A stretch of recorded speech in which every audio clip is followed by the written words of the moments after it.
Hi everybody, Ralph Shaheen here with you in BC Place as we get close to the first gate drop of the night. Let's take a look at the championship standings for the SX2 category. Max Anstey was absolutely perfect in Argentina. He maxed out the points on his Yamaha with 45. Shane McElrath finished second. He's at 37. Cody Schock finished out the podium with 34.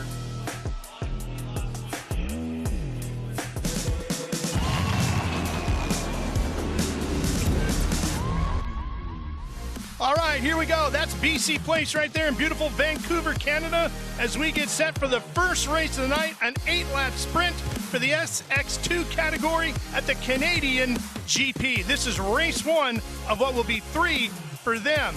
Now, Shane McElrath, guys, has had trouble with his motorcycle. His primary bike had engine issues earlier.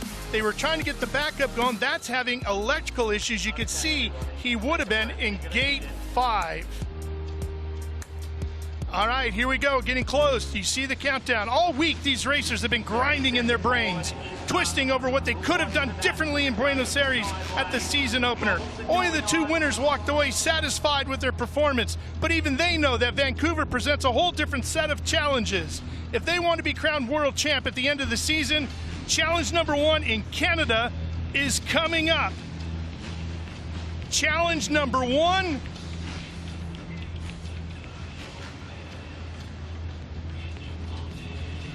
Get the gate drop!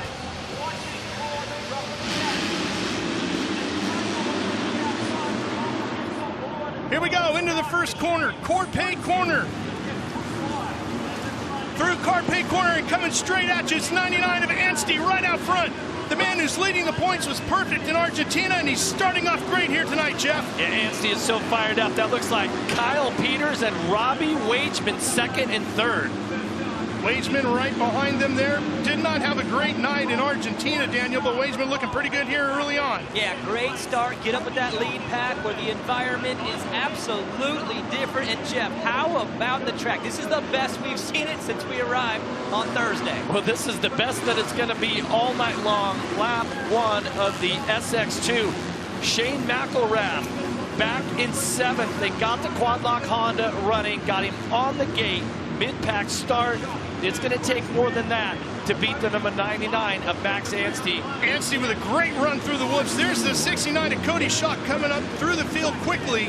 And there's the number 1 of McElrath, and he's got a big push up the inside. That's the 43 of Cullen Park. And you can see McElrath got up into the tough block. Oh, he smacked that thing. He has to be so aggressive on this opening lap to make the moves needed to have a shot at this thing. And thinking back to Buenos Aires, it was the same thing. A bad start in race 1 puts him back.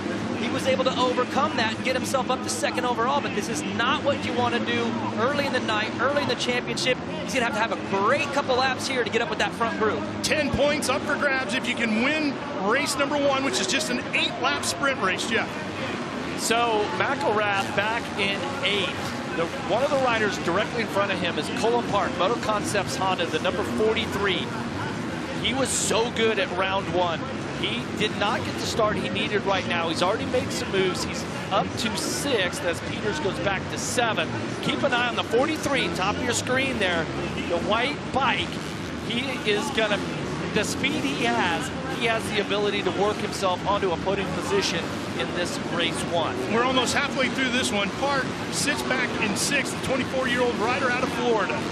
How about Cody Schock in 2nd? Think back to a week ago, a bad race 1, a better race 2, and then a phenomenal race 3 in a 4-rider battle that he overcame all the competition, and now he gets up front and a chance to get up there. But look at Hicks and Lopes running 3-4. Yeah, I was going to say, how about all you EV lovers out there? The Stark, Michael Hicks, new team to World Supercross, first time the Stark electric bike is competing at this level, and Hicks has been fantastic. He's shown some real flashes of brilliance, and the riders say that riding against the electric Stark is totally different. Oh, he's got the inside his Lopes on the 16, and he's going to make the move and get past Hicks. Because you don't hear the bike. And here's a crowd favorite, the number 2 of Cole Thompson. Thompson, the Canadian rider, having a good run. Right now sits in 5th. Everybody chasing Anstey as we're past the halfway point here in SX2 race number 1. Yeah, Anstey's up now 2.7 over Cody Schock with that free track while the battle happens behind him. That was a great move by Lopes, who also had one of the 3 main events last week go his way. So for Schock and for Lopes, this is where you want to be on the Rick Ware racing machines. But for Park, for Thompson, you got to get around Hicks right now. You got to get up to those top 3. Guys, early on during qualifying, just qualifying, we saw how rutted out these jump faces got. How long will it take during actual racing, Jeff, before the faces get wiped out with ruts? Oh, it's going to be great. This is an 8-lap sprint race, okay? Race 1 and 2 are just 8-lap sprints. So the track's going to be fresh right now. But after 8 laps, it'll start to show a little character. When we run the SX1, race 1, after that, the 450s are on that, that's when the track's really going to get chewed up. Character good, the rest of it, no bueno, right? Yeah. Yeah, and that character you can see. Here's the amount of points you can win. 10 gives you, first gives you 10, second 9, third gives you 8, and so forth, all the way down to 10th, where you pick up just 1. Here's the number 2 bike, having a really good right now. Cole Thompson, that Canadian rider on the Venom Bud racing machine. Thompson sitting in 4th, trying to catch up to Lopes, see if he can get up to 3rd. I'm telling you guys, though, Colin Park is my pick. I think he's got it. He's just is riding with so much more confidence than what I've seen him ride with before. And Thompson and Park right there, 4th and 5th. These guys are going to battle for the podium. I think they both have the speed to get up there. Yeah, then Hicks behind them on the start. Watching Thompson coming right at you. There's Park. Park's a little bit taller rider too, Jeff. Is that going to give him an advantage on a track like this tonight that's going to get all chewed up?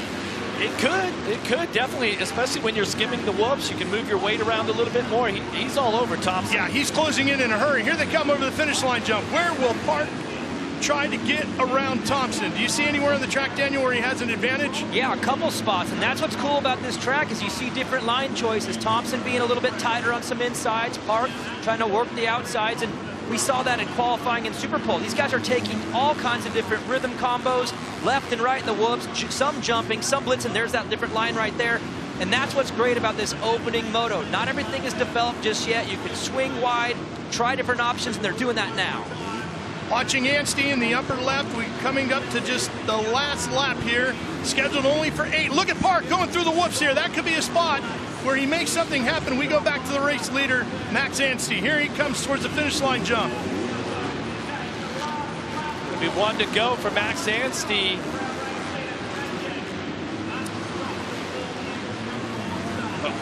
But did Park make that pass? Let's see. No, time in scoring still has Park in 5th. Thompson able to fend that off. I'm telling you, on the last lap, Park has got the whoops dialed. He's going down the right side. Thompson's going down the left. Schock still running smoothly in 2nd. Here's Lopes all by himself in 3rd. Then it's back here. We get to Thompson and Park. This is where it gets really interesting. And Hicks right behind them. Then McElrath hanging on in 7th. Peters has dropped back to 8th in this opening race number 1 for the SX2 category. Anstey, nice run through the whoops, keeping an eye on the rest of them. Everybody pretty smooth there, but they're going through in different areas. You saw Lopes far to the right. Look at Thompson right up along the tough blocks. And here's Park trying to find a way around on this final lap. Gets a little bit wider. And Anstey will light the candles as he takes the win in SX2 race number 1. And in the final corner, Park gets together with Thompson. It looks like, is it going to be Hicks? Oh, 3 riders wide. Thompson, Park, and Hicks. Is that the way? That's what timing and scoring is showing right now. Yeah, it looks like it. Thompson just got there. Park went for it. Oh, yeah. And they're talking about him. They're not happy. No. This is heating up real quick here. Thompson was stingy with those inside lines, trying to play a little defense. Park is obviously Park's not having anything to do with it. I love it. They're gonna keep beating and banging on each other. And the FIM officials get in the way to say, nope, let it go. Race 1, guys. That's just race 1. Fired up. Yeah. Here's a look at the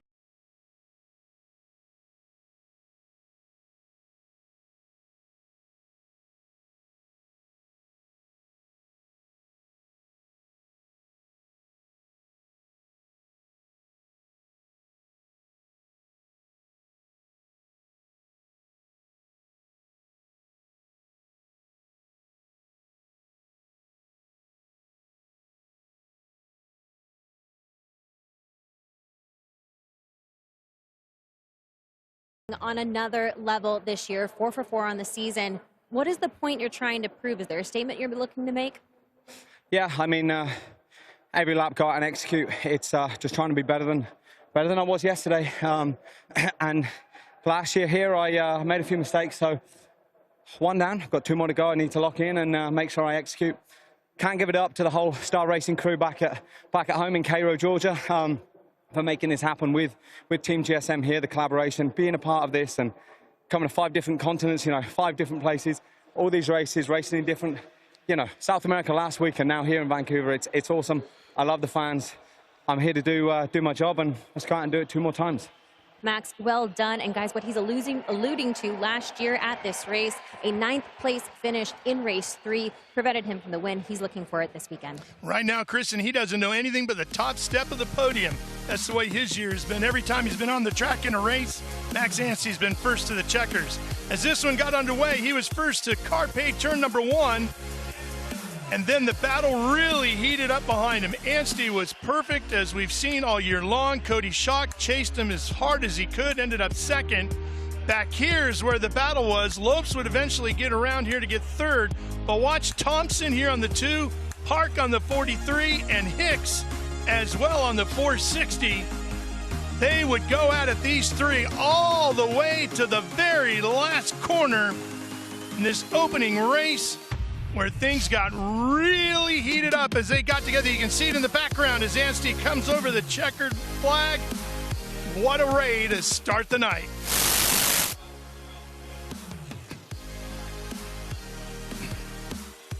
All right, let's take a look at the event standings here with SX2. 1 race of 3 in the books.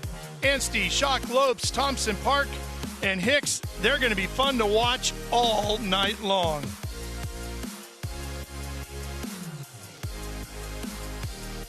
Well, SX1 is coming up next here, so let's take you back 1 week to Buenos Aires, Argentina, and show you how SX1 raced down south.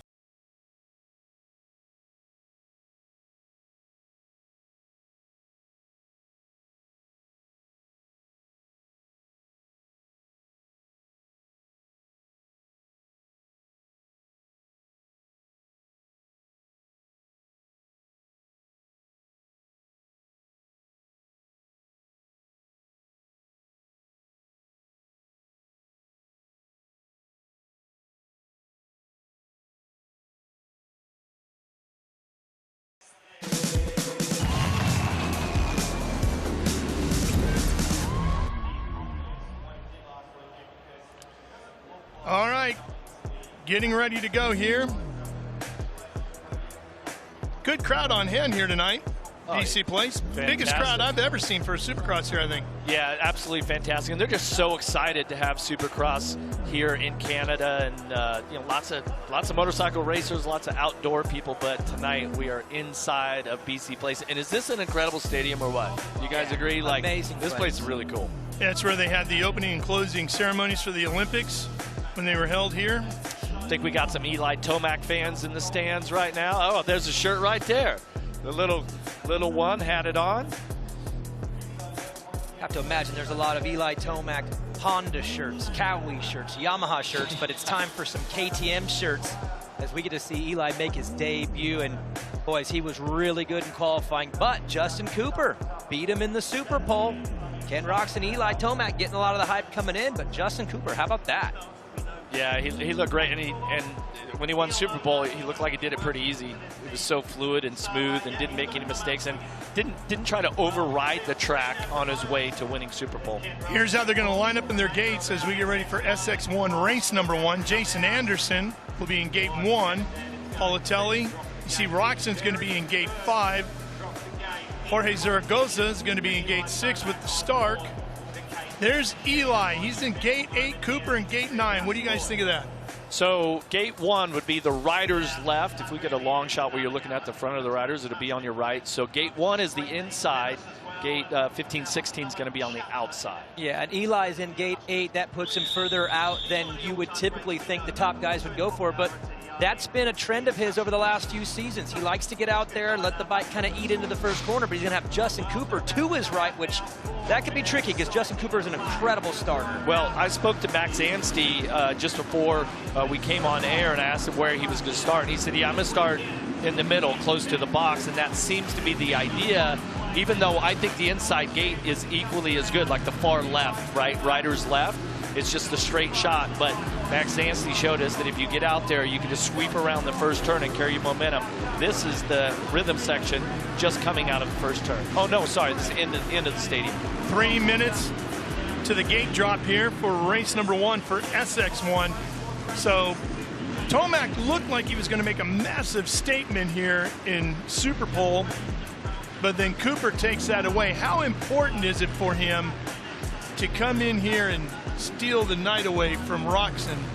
Well, you know, if you're Eli Tomac, it's the first ride on this Red Bull KTM, so you have to keep everything into perspective and push to a comfortable place, right? You don't want to go in the red zone, and if something isn't right or you're not gelling with the bike for whatever reason, you know, you can't push yourself past it. But when it comes to the parade lap too, I wanted to mention to the viewers, like you see some guys are kind of rolling around, taking a close look at it as a, you know, at a slow speed so they can look around, see some different lines.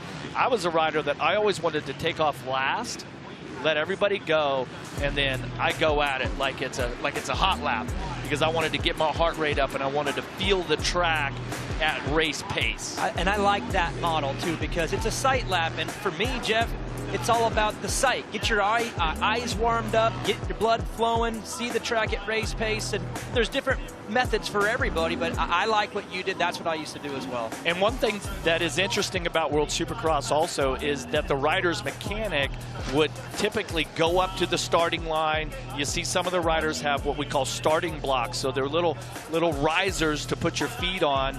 There's a whole technique to it of holding onto the bike and when you shift and everything, but the riders have to take their starting blocks and set them on the metal starting grates all by themselves, and that's typically, I mean, that's very unique to World Supercross. Here's a look at the championship standings in SX1. Roczen with a perfect night down in Argentina as well. 45 markers for him.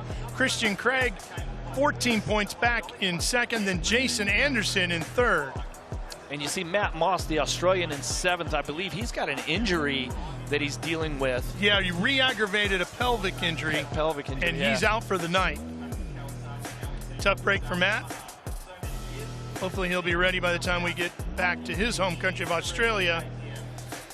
What, 2 weeks? Yeah, so see that center on the right side of your screen there where the World Supercross icon, so the center of the starting lane, that's kind of nicknamed like the doghouse, right? That's where the FIM official drops the gate. Okay, so we've got Justin Cooper on the outside with first gate pick. He went to the outside of the doghouse, and you got Tomac just to the inside. All right, here we go. You see the clock ticking down. We're inside of 30 seconds to go to the gate drop. Final adjustments to the goggles. Get yourself where you need to be to get the proper start. Get that bike feeling just the way you want it. Give it a couple of revs and get ready. We're about to have at it here. The 30-second board about to turn sideways and exit the racetrack.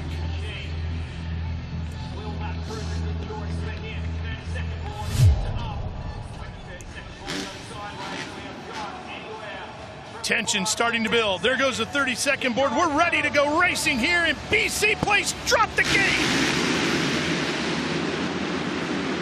Headed to Carpe, turn number 1. And it's Tomac out front, but boy, he slipped right in the middle of the corner.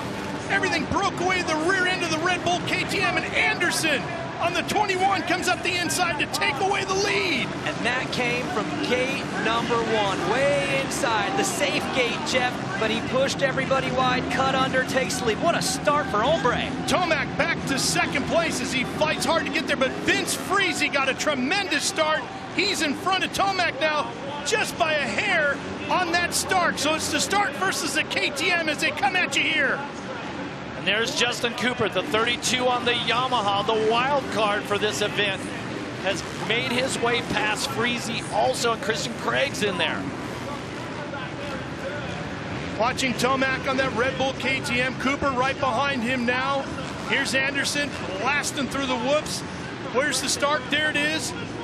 Christian Craig up here on the 28 as well. He's holding down 4th right now. Freezy has slipped back to 5th. Roczen trying to come up as quick as he can. He sits in 6th right now.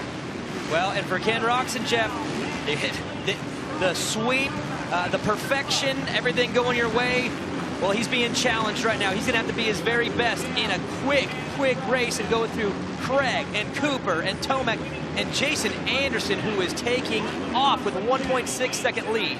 Again, this is another short 8-lap race with 10 points up for grabs for the winner. Well, Ken Roczen, that 94 there, the red plate, he's your points leader. This is the most adversity that he's had to face so far in this young championship. Oh, Sabachi off into the tough blocks, but he keeps it going. Yeah, and you see Freezy's dropped back quite a few places. He got a good start, but everything was happening way too quick for him. Roczen is closing on Craig. That's quickly going to become a battle for 4th. As we continue to watch Anderson getting hounded by Tomac. Tomac a little bit higher up on that berm, gets a great drive off into this next rhythm lane as they come to the finish line jump. Anderson knows he has company. Tomac on the inside, new leader here in BC Place, and the crowd comes to life here in Canada. Anderson tried to cut down and kind of counteract what Tomac was doing, hit some tough blocks. Luckily, he didn't go down. Now, though, one of those tough blocks kind of kicked out in the middle of the track, so the other rider is going to come around the turn and have a little surprise. Roczen up to 4th very quickly. Now up to 3rd on Justin Cooper. So that early race pace that he has, he is using it, and he better, because now Eli's got that clear track. Kenny's got to get by Jason quick. He's got his teammate in front of him on the other PMG bike, the other Suzuki. Anderson right there in the 21, then Roczen, Cooper on the 32, and Craig coming inside of Cooper. Put him in front of that. That's going to move Christian Craig up to 4th, and Cooper slides back to 5th. Yeah, how do you got to feel if you're just a Cooper? You went out and won Super Pole, then all of a sudden now here in race 1, you're getting shuffled back a little bit. But again, that's the difference between one lap and a whole race, right, Jeff? And we're halfway through this one, so there's still plenty of time for Roczen. If he can make another pass here, get around Anderson quickly, he might have a shot at Tomac before this is over. Let's go get an ad from Kristen Beat right now. Jason Anderson with a pressure being applied by his teammate Ken Roczen. Now remember, after taking 3 months off earlier this season due to health issues, Jason Anderson is still rebuilding his conditioning. He sees the physio 4 times a week. He receives hyperbaric treatment, and now on this new bike, he's not just adapting to the chassis, but also trying to get his conditioning back. I'm curious if that will play a factor late in this race. Taking a look at these lap times, Ken Roczen fastest lap with a 54.5. Eli's just a 1/10 slower than that. So really, those are the 2 fastest riders on the track. Visually, though, it looks like Christian Craig there, sitting your screen on the quad lock Honda. Something is definitely working right for him, and currently setting back and forth. But I'd keep my eye on that number 28 also. Tomac was even quicker on that last lap, extended the gap to 2 seconds between him and Anderson, but Roczen is closing the gap between him and his teammate. Here they come, Anderson on the 21, Roczen right behind him on the 94. And this might be a sprint race, but these races now count towards your overall and the championship. So for Ken Roczen, if he wants a shot at that overall, every pass is going to matter. So you can't just settle into 3rd and then kind of speed your way into the final race. This pass might matter when it all is said and done. But Eli Tomac looks great. Anderson looks way better than he did a week ago. And Ken Roczen is dealing with that adversity pretty well. He's made moves, but now he's going to have to find his way around his teammate on the PMG Suzuki. All right, so where's Roczen going to get him? He has caught Anderson. He's right there looking inside to the next corner. Anderson beats him there. There's just a couple of bike lengths between the 2 of them. Working like lap 7. This one is just about done. I like the whoop section, even though Roczen is pretty quick through this tighter section at the end of the track, like right here. Roczen looking inside. Not enough. Not enough, no. Anderson does a good job of fending him off for now. And that's where he got Cooper, was in that corner doing that same rhythm, but Jason was a little bit further ahead. So, Jeff, maybe it's these whoops. Here we go. Here comes Tomac through those whoops. What do you guys think of how that KTM is handling for him through that tricky section? Yeah, he looks great. Yeah, Tomac has definitely dialed in. Nope, Roczen's still in 3rd. And Anderson has cut the gap between him and Tomac by a hair. All right, let's take a look at these lap times. Tomac goes by at a 56, Anderson a 55, and Roczen a 54.9. So obviously Roczen fastest right on the track. Now he's switching up his lines. Kenny inside. To figure it out. Closer than he's been through this entire race, and we're on the final lap. Anderson's got to hold him off one more lap. And a big bobble by Roczen's going to cost him, and that might be enough for Anderson. Well, and Anderson has reeled in Tomac. He might have backed off just a little bit, but the pressure from Roczen was forcing Anderson to pick up his pace. It's tightened up quite a bit with just a few turns to go. Back into the whoops again. Here comes Tomac. Final couple of corners. Boy, he rode that front wheel those last few, didn't he? Oh, yeah. Nice and smooth through here is the reigning world champion, Eli Tomac. Final corner, he comes to the finish line jump, and Eli Tomac lights the candles here in the Canadian GP. Anderson will hold off Ken Roczen. So Roczen, for the first time in 2025, doesn't see the checkered flag first. Well, and as I look at timing and scoring, you know what is really interesting to me? 5.4 seconds separated first and fifth. First, that's almost wheel to wheel. Great start for all of them. I mean, everybody has something positive to take away. Even Justin Cooper had the fastest lap of his moto on that last one, so it's a little bit of a turnaround after a rough 7 laps there. At least he can try to carry that into sprint race number 2. And maybe just getting warmed up a little bit, yeah. He'll be better. And he was better in the final races last week also. One thing I noticed in there, unfortunately for Vince Friese, he had such a great start. He ends up finishing 10th. In fact, his teammate, Zaragoza, got around.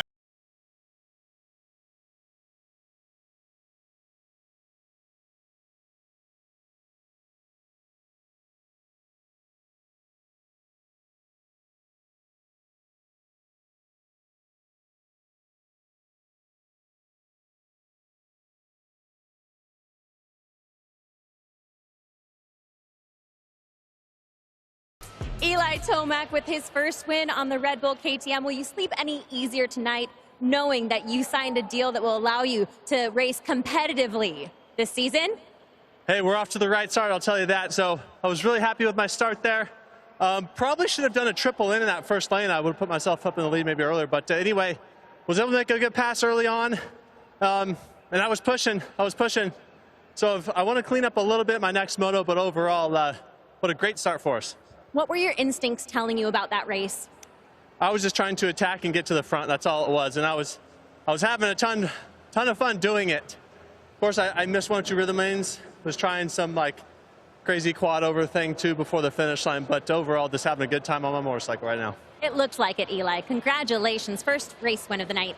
Boy, Chris, and he looks like he's having a blast too. All right, let's show you the event points. Again, 10 points up for grabs for the win. Eli will take those from race 1.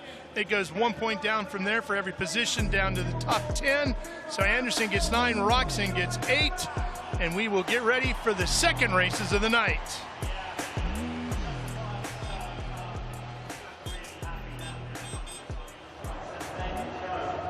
And joining us after sprint race number 1 of SX1 is Jason Anderson. Jason, a week ago on the first race, you were down on the first lap and pretty much had to just dig back out of that. Tonight, out front early from gate number 1. You look good on that Suzuki, Jason. After 4 weeks on it, I'm starting to feel a little bit more comfortable. It's nice to get some racing in, and I think that's the best testing, you know. So thank you to the whole Progressive Suzuki team. Stoked to start this relationship, and hopefully we can keep it going this way so I can keep talking to both of you guys. Yeah, so now you've taken a gate drop. You've actually raced this track, right? Not just qualifying in practice. Tell us what it's like out there riding in this dirt and this soil. Yeah, this dirt up here in Vancouver is pretty treacherous. You know, it's pretty rocky. But yeah, luckily right now it's been prepped a little bit. In practice, it was tough for me. I mean, I was pretty far back, but making some setting changes and we're ready to go. And the whoops? Yeah, feel pretty good. Yeah? Feel pretty good. Let's see if we can keep it going. All right. Awesome. Jason, thanks for joining us. I'll let you get back to the pit. We'll see you in sprint race number 2. Thank you. And Jeff Anderson up front. That's just a whole different world when you're up front, not dealing with the chaos in the back. And he got to battle with an old friend, Eli Tomac. Yeah, and you know, Jason's up here smiling, happy about that. Would have loved to take the win, of course. But, man, Eli Tomac, all of a sudden, you know, I mentioned we had some unknowns. It's like, oh, he answered those questions pretty quickly, right? Yeah. Like, good. wow, he looked great. Riding with that power that we're accustomed to seeing from him. And I mean, these guys are all riding new bikes. Like Jason just said, riding it's one thing, racing it's another thing. It exposes weaknesses and flaws in the machine. Ooh, nice little tap from Kenny. Little tap from there with Eli too, but this is great for him to feel. Does this bike translate from the practice track to the racetrack? And yeah, it does. Yeah, Ian Harrison and all the team at Red Bull, they have to be really happy about that. What I'm happy about is that point I mentioned, that our top 5 were so close. You know, they can go back, make some adjustments to the bike. Justin Cooper has to feel better now than at the beginning of that race, okay? He finished up good. He can go back, make some adjustments. Christian Craig looked pretty good to me. Strong. Roczen, of course, he's setting the marker for everyone here as we take a look back inside of that Red Bull KTM pit area. Nice little debrief. Have the computer out there? Oh, maybe add a little Download. power. Ian Harrison told me Eli wants as much power as they can give him, and he'll put it to the test. We still have more racing to go. We have 2 more sprint races for each division. And of course, we have SX2, SX1, the finale, 12 laps apiece, 25 points on the board. But how about Ken Roczen? The sweep, the domination is over, but I still liked moments of that race. He was aggressive, but just didn't get to the front, maybe ran into the roadblock of his teammate, Jason Anderson. Well, you know, the further up the running order that you get, right, the mountain gets a little bit steeper, but it was really impressive, some of the riders that he had to pass just to get the result that he did, right? So Roczen's smart. I mean, he's a veteran. He knows how to do these races and not try to ask too much of what the start position that you have, right? So if maybe the wind was just too much, but okay, if I can get myself to, you know, 4th, 3rd, 2nd, something like that, you're definitely happy with that. Great start, obviously. Made the passes that he needed to get to. Eli Tomac on a new bike, Jason Anderson on a new bike, Ken Roczen on an old familiar bike. But let's take you through the motorcycle that these riders race on each and every week. We'll break it down for you in our bike explainer here from Vancouver. I love it. I love it. Ralph, do you like it? You like that battling early, get the mood set right for tonight? Yeah, I love that. It's going to be a lot of fun to watch. Those guys are going to be banging bars all night long. Here's a look at what's coming up here at the Canadian GP. We got race number 2. 2 more 8-lap affairs where 10 points are up for grabs for the winners for SX2 and SX1. And then we have our main events, the 12-lappers, coming up after that.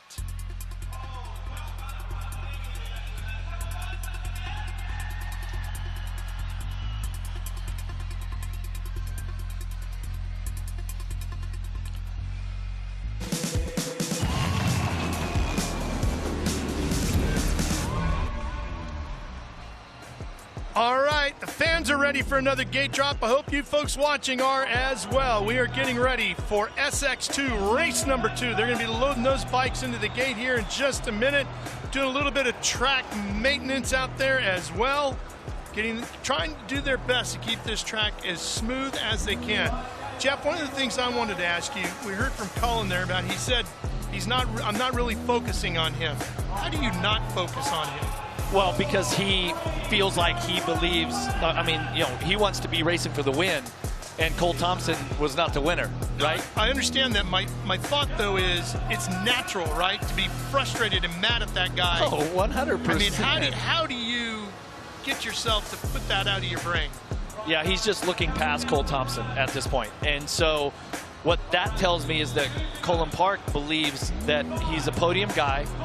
With a start, he could run with Anstey, you know, Shock, whoever. That's where his focus is, not on Thompson, who he thinks should be behind him. And, I mean, he was all over him that first race, but he just couldn't get by. He's ready to take the next step in his career, isn't he? I believe so. I mean, I've been pretty stoked on him these last 2 races, and I just feel like things haven't quite aligned for him, but if he gets a start, he'll be on the podium, if not winning. It's going to be fun to watch. See how he can do here, getting ready for race number 2. Colin Park, Thompson, all getting set to drop the gate in just a minute or 2.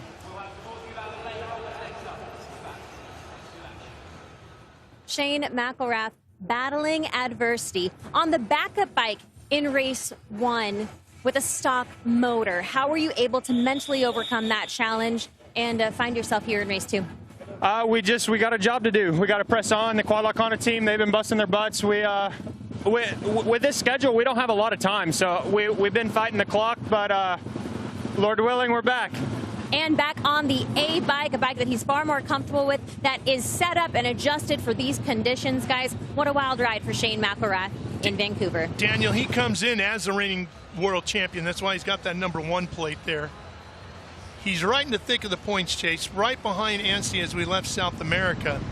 But he has dealt with nothing but adversity this season. So on the one hand, he's second in the points, but on the other, he can't seem to catch a break. Yeah, and he's done well with the adversity he's faced. He's charged his way back up to the front, but that was his first race off the podium this season. So this is probably the deepest he's been. Can he dig out of this one? Not only for the points, but mentally, he needs this one. And here's the points you see as the riders roll out. Anstey picked up 10 in that last race. Cody Schock grabbed 9 for finishing second. He counts down 1 point each position down through the top 10. As we see the field rolling out, you see Robbie Wageman on the 64, the Pipes Motorsports Group Suzuki. And of course, there's Anstey. Did McElrath say that he is back on the A bike? Yes. But he raced the backup bike. Yes, he raced the backup bike in race #1. Now in race 2, he's back on the primary bike. He's been bouncing back and forth between bikes all day long.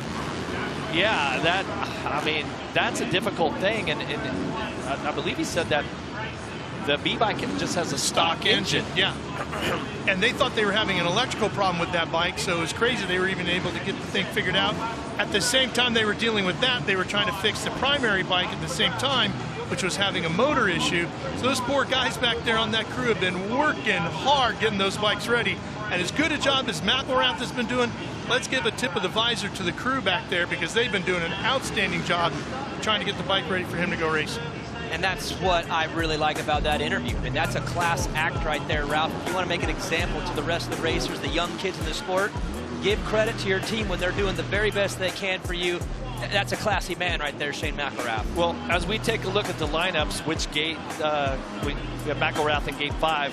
The other thing is that as a rider, when your machine fails, it can shake your confidence. You have to trust that that motorcycle is going to do what you expect it to do. So he trusts his team and say, okay, we've got whatever the issues were, we've got that fixed, and you can go out there, go 100% and risk it all, because Supercross has it can wear on your on your confidence and in your head quite a bit. You see we're inside of 2 minutes to the gate drop. You don't want to be heading to the face of a triple jump worrying that the bike is going to cut out on you as soon as you leave the lip, right? Yep.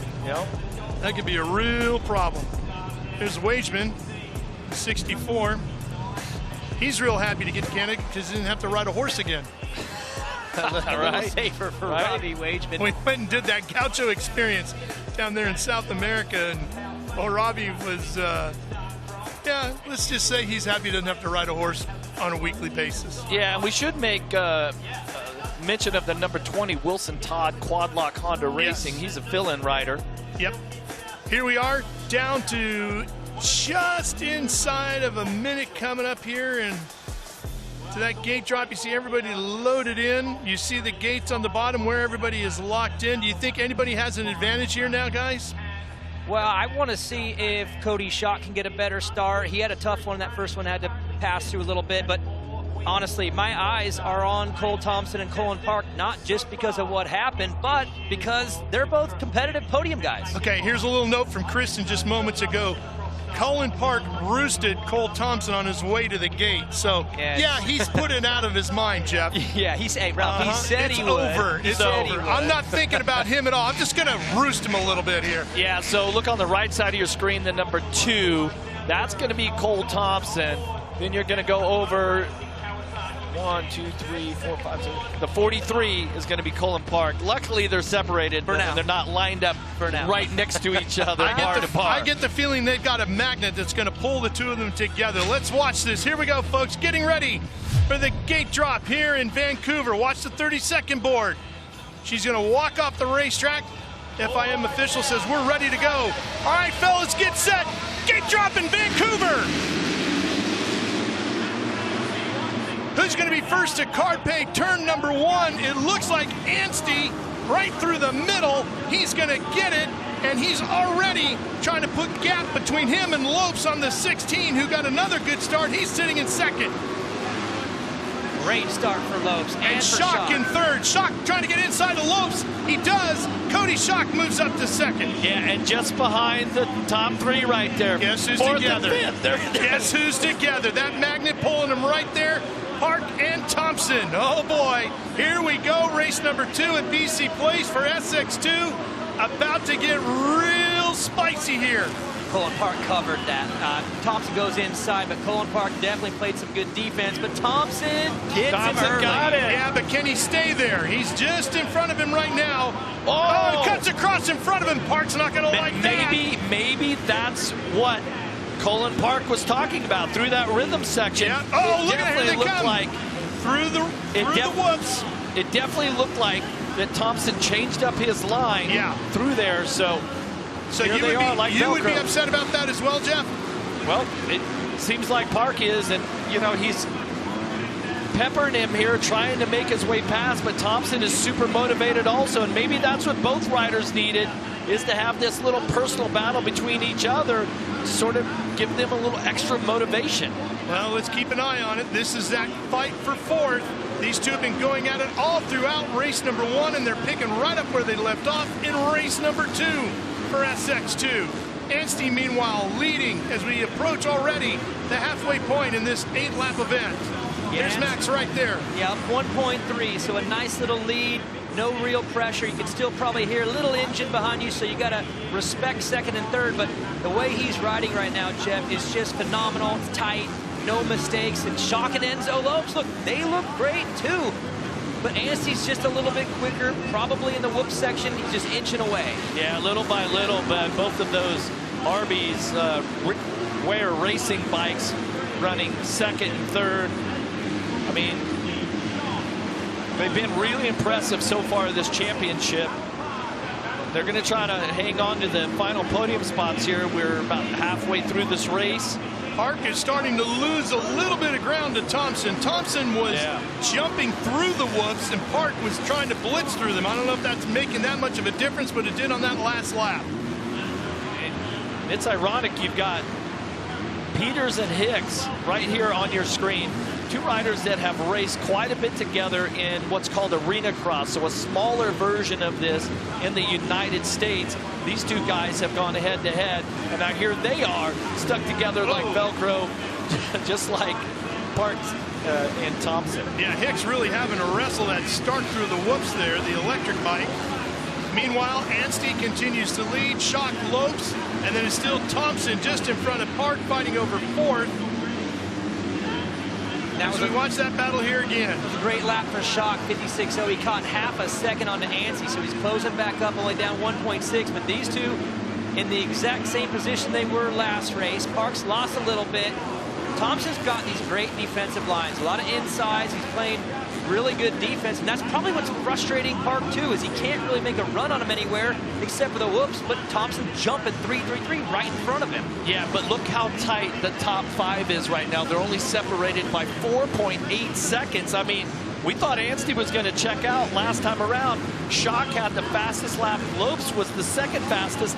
Now look how tight and close Thompson and Park are to them. Yeah, and that battle's starting to heat up again a little bit. Park is starting to reel back in on Thompson. He's just about 2 bike lengths behind as they come over the finish line. Inside he goes, and Park is around him. You know, Thompson was a little more worried than he needed to be right there. I think Park in the air kind of had accepted that it wasn't going to be a full-blown dive to the inside takeout, but Thompson kind of lets up in the berm. He might look back on that one, Jeff, and say, I think I probably gave that one away. Yeah. Little afraid, didn't need to be. And look at Park picking up on that inside line, real smart. So good riding, smart racecraft by Cullen Park. Well, I don't think these two are done, and I don't think that the race for the lead is done, because Schock is all over Anstey, going through the whoops right now. Yeah, here they come. There's Lopes too as well. He sits in third. Meanwhile, Park. Oh, big problems through the woods. Thompson looks inside. That mistake very costly for Park as Thompson gets by on the number 2. All that work to get him to give it right back in the whoops. He's coming back. He came right back on him, and guess what? Park is back around. Just tripled past him. What a line by Cullen Park, but he's got to separate himself from Thompson right now so he can focus on the top 3. That mistake and those little passes back and forth has, whoa, that was not close. smooth.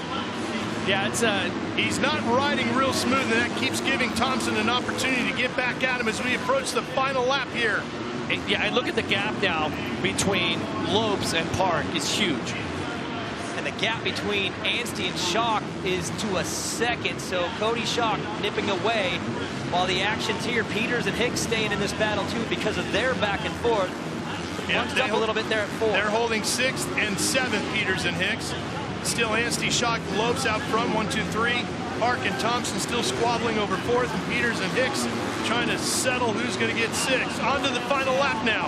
Anstey back out in front and continuing to dominate in SX2 in 2025. Guys, we are about to complete the 5th SX2 race of 2025, and Max Anstey has been perfect so far this season. Unbelievable. Yeah, and I feel like watching him ride, yes, Schock and Lopes have been right there, putting in fantastic rides here in race 2, but I also feel like Anstey has the confidence in himself that even if they got close, he's not gonna worry about it, right? He's not. Oh, big Lopes bobble slides by out. Lopes. He's going to hold on to 3rd. Yeah, Anstey is just absolutely in control. He has just got this all locked up. Everything about his program right now is all set on destroy the field, and he's doing it as Max Anstey lights the candles to take another win in 2025 in SX2 competition. He's 5 for 5, looking to sweep the night here at BC Place in Vancouver a little later on when we get to the 3rd and final race of the day. And this time around, Park gets the better of Thompson, as Thompson actually slips back to 6th, with Peters getting around him right at the finish to move up to 5th. Great effort by Kyle Peters on the Kawasaki, moving up into that top 5.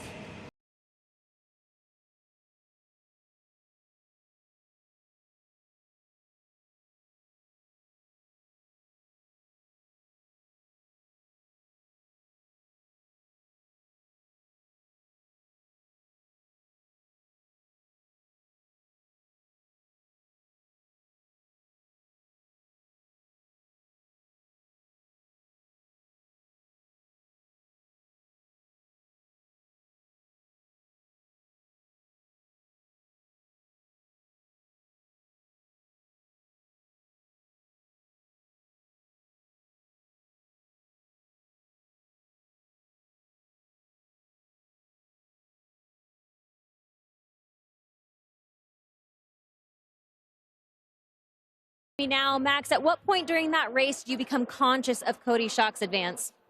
Honestly, he's been riding great. And it's really tricky. The track is so slippery and rocky. So a lot changed from the first moto to second moto, and it was I was making a lot of mistakes. So got to clean it up. Got to be better for the last one. We've got one more to go, so we'll make it a good one.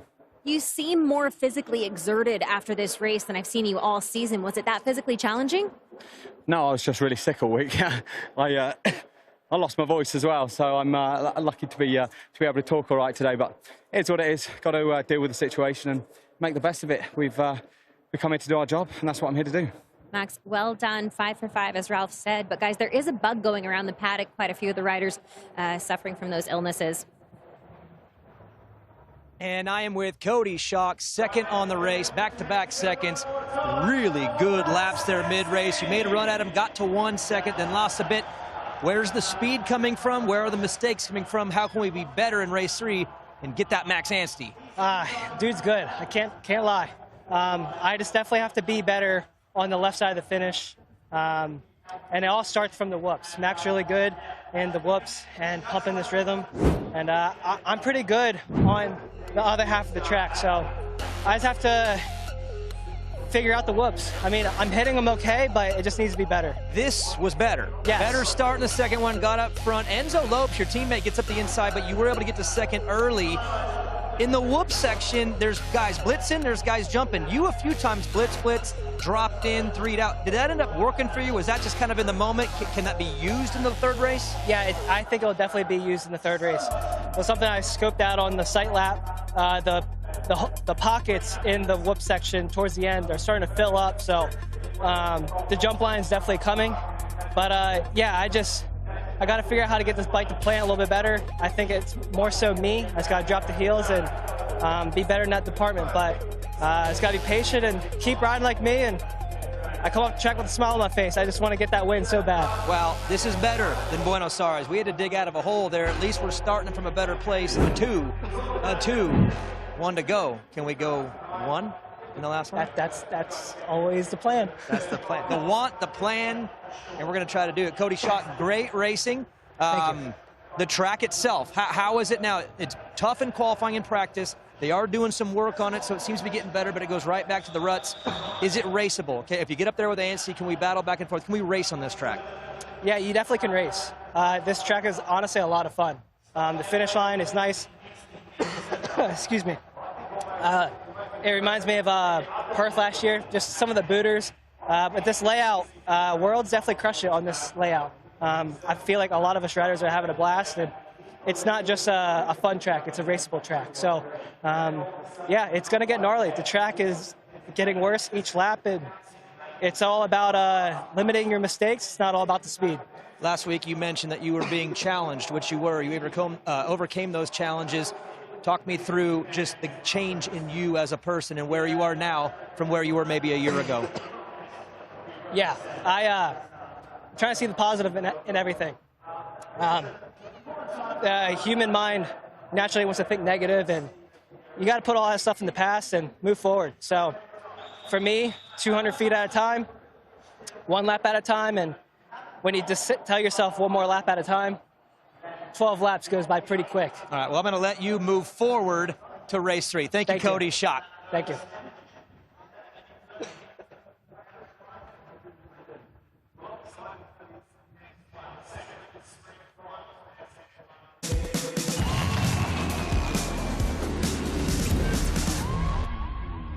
All right, getting ready for race number 2 now for the SX1 machines. The 450s will be hitting the track here at the Canadian GP. Jeff, tell me a little bit about, we heard Cody talking about the valleys filling up a little bit. For those that don't know, the pockets. Talk a little bit about what he's seeing, what he's feeling. So what he was talking about is the section, the whoop section, as they start to get worn out from the back tire digging through the top of the whoops when you're skimming across the top. So the bottoms start to get filled in with the dirt from the top of the whoop gets filled in down to the bottom. So then they start to get not as deep, not as steep, they get more shallow. And then there becomes this area where it gets chewed out, so there's pockets. So rather than skimming across the top of the whoops, just, you know, third gear, fourth gear pin, you'll find areas where you can jump through. A little bit easier on the body, and it's definitely more consistent. And so that's one of the elements of a track like this with the dirt like this, how the dirt moves so much from the power of the motorcycle and the rear tire digging it out. And the whoop section is one of those that you keep an eye on, because from the start of the night to the end of the night, it's drastically different. All right, let's head over to Kristen B. As a crew chief, Carlos has worked with former champions, including Ryan Dungey, Cooper Webb. Carlos, what do you notice about Eli Tomac that makes him different? I mean, we've been working for him for a little time, but so far, you know, he knows what he wants, makes it our job easier to give him what he needs, you know, but so far, very good. First race, we're happy, so we'll see. Carlos, thank you so much. I know that you're wanting to watch these parade laps, but guys, earlier in the day, I also had a chance to check in with team manager Ian Harrison, and he said one of the most defining characteristics expressed by Eli Tomac is patience. They are working with him slowly to develop the bike. Rather than making big swings and big changes with the KTM, they're allowing him to inch forward on it, and he is patient with them in making those changes, getting this bike exactly to where he needs it to be. Yeah, between Carlos Rivera, Jay Dungy, Ian Harrison, man, there's quite a brain trust, Jeff, over there in that Red Bull KTM squad. Well, and once this team really started their championship traditions in the early 2000s, I mean, they have hosted some unbelievable riders, 250 and 450. And I'd have to say that they are happy with their choice. With Eli Tomac, he certainly has gone out so far today and done exactly what's asked of him. And think about this, he's just beginning his journey with Red Bull KTM in this motorcycle, and he's already won the first race of the night. So they may make some changes, ignition changes, you know, suspension setting changes, you know, drop the air pressure on the tires, something like that. And he may get even better as the night goes on. As we talked about way earlier on in the day, the KTM has a steel frame, much different than the other bikes, the Japanese brands that he would have ridden in the past. Doesn't flex quite the same, not as much. Well, you don't know if it flexes as much, but the feel is different. The flex is different, right? Because there's some changes that they can make to it. It's just going to have a different feel to it, and so you have to adjust the suspension components, and the rider has to get that feel. And it's so crazy when I think about when you're at this level, changing the rear sag on the rear shock by 2 millimeters would make the bike feel completely different, or 2 clicks on the forks, right? It's literally millimeters. You can see the points for the event as we run through the evening. You win, you get 10. Tomac has 10. Roczen sits second with 9 as we work our way towards the overall GP winner at the end of our 3 races here tonight in each of our 2 classes. Everybody kicking their bikes to life, getting ready to go. You see Cooper giving a couple of whacks on the throttle on the 32. Not everybody, Ralph. No, not everybody, that's right. There it goes in Freezy. Their bikes are quiet. Isn't that wild to think? They're just quiet right now. They're just setting their quiet until they turn the throttle and it goes. It's not a matter of how you get to that checkered flag, it's just getting there, right? Oh yeah. They were 9th and 10th in race number 1. We'll see how they do here in race number 2 as we're ready to drop the gate.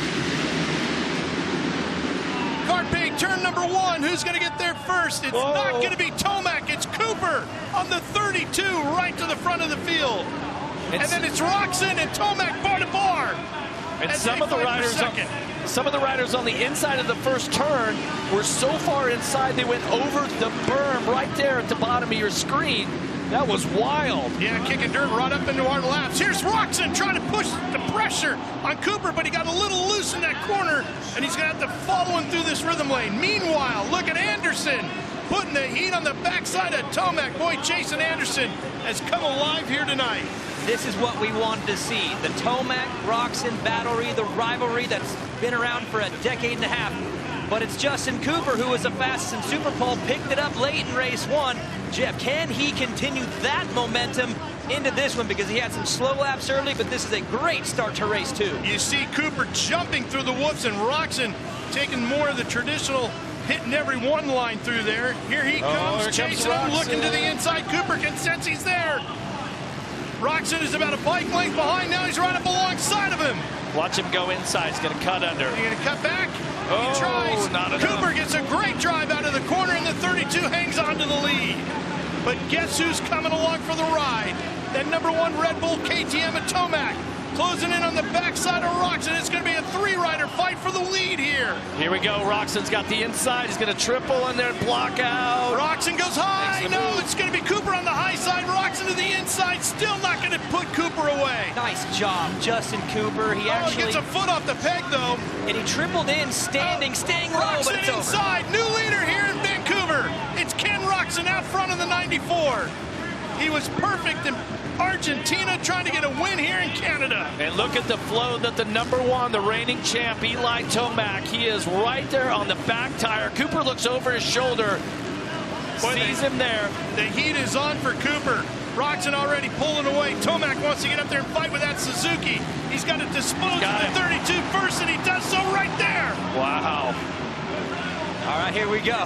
Here it is. Now, how fast can Tomac reel in Roczen? We're halfway through race number 2. We want to see this battle for the lead heat up. Tomac is charging now. And I feel like Ken Roczen has some interesting lines on the track. Anderson, another triple. Still in fourth, trying to catch up to the backside of Cooper here, see if he can put a fight on for third. Tomac almost in the exact same line as Roczen through the whoops that time. Well, and Daniel, what I want to see this next time around the finish line, they got one more turn. I want to take a look at those lap times. It was 55 flat for Roczen last time around, but I think they're going to have to dial it up. Oh, they did. 54.1, that was almost a second faster. Tomac a 53.9. Yeah, they know. They both know they've got to go faster than they've gone all night. And here's what's going to be interesting. Tomac passed Anderson in race 1, so he's made one real move on the track. Roczen came from way back. He's got multiple passing options that he's used, but now he gets to play defense and see if Eli can make a move on a guy going his speed. This is going to be a massive 3 or 4 laps right here. Both guys know how important it is. Justin Cooper sitting there in the shadows watching back, but Titan on Titan here in race number 2. Setting up what could be a wild 2026 for these two as they fight for a world championship again. They went bar to bar for the title last year. The 2-time world champion Roczen had to hand the #1 plate over to Tomac. And Roczen would like to make a statement here tonight in Canada. Both riders pretty much the exact same lap time, 54.4. Just mirroring each other, and they find that they're at the limit right there. Look at that line that Tomac was doing, tripling out of the turn. And he'd have caught up a little bit. Yeah, he did, Jeff. He definitely did. The gap between Roczen and Tomac, 1.134. Roczen getting into that tough block a little bit there. Different rhythm there, too. Eli got that triple after the little double out of the corner, so different rhythms. What I like, though, is that they are both pushing so hard. Oh, man, you can see Tomac get loose. The other thing I've noticed here, guys, and Tomac again getting wide in that corner there. He hits another one of the tough blocks. Tomac's bike looks a little bit more settled in this race than it did in race number 1, and you know he's pushing just as hard. It just goes to show they continue to work on that bike. And guys, Ken Roczen, Pipes Motorsports Suzuki, just at the fastest lap of the race, a 53.8. He was 0.4 of a second quicker than Tomac. Now Tomac's closed it right back up a little bit, but that tells me that Roczen is really comfortable on that progressive Suzuki right now. And we're about a lap and a half away from the checkered flag here. Can Roczen hang on, or can Tomac reel him in? Well, Suzuki versus KTM here. Roczen's been in this position so many times. Both these veterans. Oh man, look at the back end of Tomac's bike moving through there. They're both all over the place. I mean, I want to see the face of those whoops right now, because you know it's just a minefield out there right now that the riders are having to deal with. Two of the best riders ever in the history of Supercross showing what they're made of here tonight at BC Places. We're on the final lap. Tomac comes back down to earth and will grab a handful of throttle and try to chase down Roczen again. And Tomac missed that rhythm section before the finish line. That cost him big time. Oh, yeah. Look at the gap here now between Roczen and Tomac. Kenny very comfortable out front on that PMG Suzuki. The big test here between these two as they set sail for a world championship again. Roczen hunting for his third. Tomac trying to get his second. Well, and this will be the hardest that Tomac's had to push on this new machine. He's really challenged. And the other thing is, as you think about the overall battle for the win in the GP here tonight, Roczen finished second to Tomac in race 1. Now they're flipping it back. They're going to be dead even going into the third and final race of the night. It isn't that going to be fun to watch. Checkered flag, and they light the candles with Ken Roczen here in race number 2 for SX1 at the Canadian GP. Boy, the storyline gets even more intense here in SX1. And I'll tell you what, Eli Tomac and his team, this is going to be their first big test, guys. That bike was not working great in the whoops. He was skipping left, skipping right. I'll bet you they're going right back right now. They're going to review this. This is their first chance to have their communication tested, because that bike's going to have to be a little bit better in the whoops. That's where his mistakes came late. And I got to correct myself. I was so excited over the fact that these guys finished 1-2. It's actually Anderson that finished second in race number 1. So help me do a little. So going into the final, separated by 1. Yeah, Tomac's got a point advantage over Roczen. Ken Roczen. All right, Kristen. Ken Roczen, well done. My question for you, how did you balance your offense against overriding while also having to keep Eli Tomac behind you? Well, so like, my game plan for the second moto was to actually ride cleaner, ride calmer. Earlier, I got a bad start and I had to override a little bit. Not ideal on this track.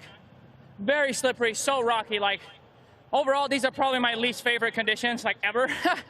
So I'm struggling a bit out there, but you know, I made a bunch of mistakes earlier and did ride well, though, enough to get up to third after a bad start. So this one, I just had a really good start, made a pass happen, and was able to just ride my own race, which is, it's so key with how loose it is and how slippery it is. I mean, it's treacherous out there, so stoked for this one. A clean pass on Justin Cooper earlier in the race. How did you strategize that overtake? I don't actually remember where I passed him. So these are quick races. I don't blame you. Yeah. So I don't know. I'm just kind of trying to go wherever the guy in front of me isn't going, and you kind of got to dive bomb here a little bit. You know, it's so hard to pass. You have no traction. Man, it's tough out there. But I made the pass happen, and I'm stoked on this one for real. Well done, Ken Roczen. As it stands right now, he is 1 race behind Eli Tomac as they will enter race 3 tonight. All right, let's take a look at the full race results here from SX1 race number 2. Ken Roczen finds himself back on top, his 4th win of the 2025 season. And Eli Tomac has a 1st and a 2nd as we head into race number 3. Daniel, wow, what a fight in SX1. Are you not entertained? Jeff Emig, that's what the fans came to see, was Eli Tomac versus Ken Roczen. They got a heavy dose of it there, and they were just going faster and faster and faster. But Kenny gave us a little bit of an analysis right there in that interview. These aren't his best conditions. We know how great he is in hard pack, but I think that was one of the more phenomenal races we've seen of him in soft, ruddy conditions. Yeah, this was some really high-level racing right from the beginning. A couple guys going down right here. But, you know, Roczen is such a seasoned veteran, and you know, works his way into the lead. It's a tough block. That might have been one of the only mistakes that he made. But this is the first time that we saw Eli Tomac here today get tested, right? He was pushing pretty hard, so he's trying to find the limits of what the Red Bull KTM would do.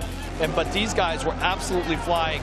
It's like whenever one guy wanted to like up the ante, the next guy matched it. And one reigning, one former champion of this division out front just dominated that race too. I think it's great for Eli Tomac to get this race under his belt and maybe expose some of the flaws in the motorcycle, because when you're at home, you're by yourself, everything feels great. You need to know. You really do need to know, and I think he knows right now that it's not perfect. They're going to have to make some little tweaks here and there, but I think that's a good thing right now. Yeah, you know, they're back at the pit right now, kind of, you know, debriefing and, you know, figuring out what they need to do different for that final race. It's going to be 12 laps. Track's going to be extremely tough, so we'll see if he can do it. Yeah, and we have 2 more races to go tonight. SX2, race 3, SX1, race 3.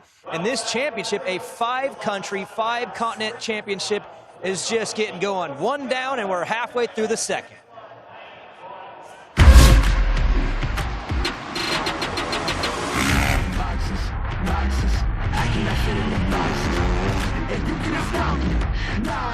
Tired of 9 to 5, just making enough to survive. Only living on the weekends. You really thinking that's why I'm alive?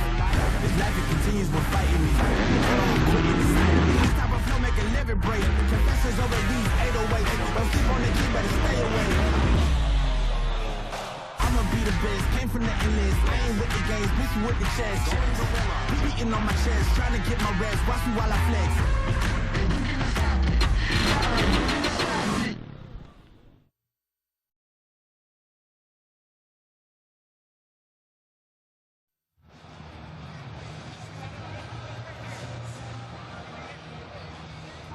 Take a look at the event standings here at BC Place as we completed race number 2 now for SX1. So Eli Tomac with the first.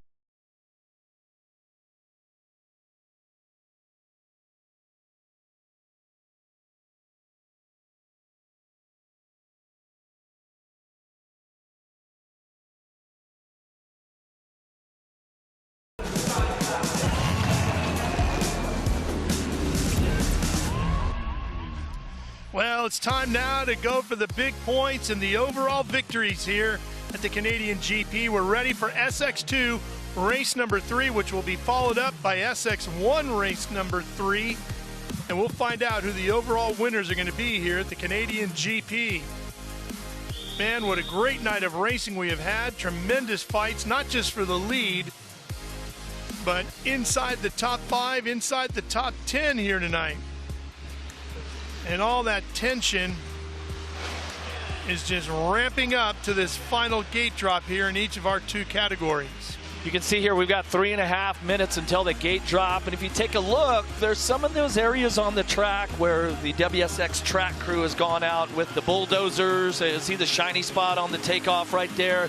Take the Bobcat or the bulldozer and clean that track up. Try to take the ruts out, not to make it easier for the riders, but to make it safer for the riders.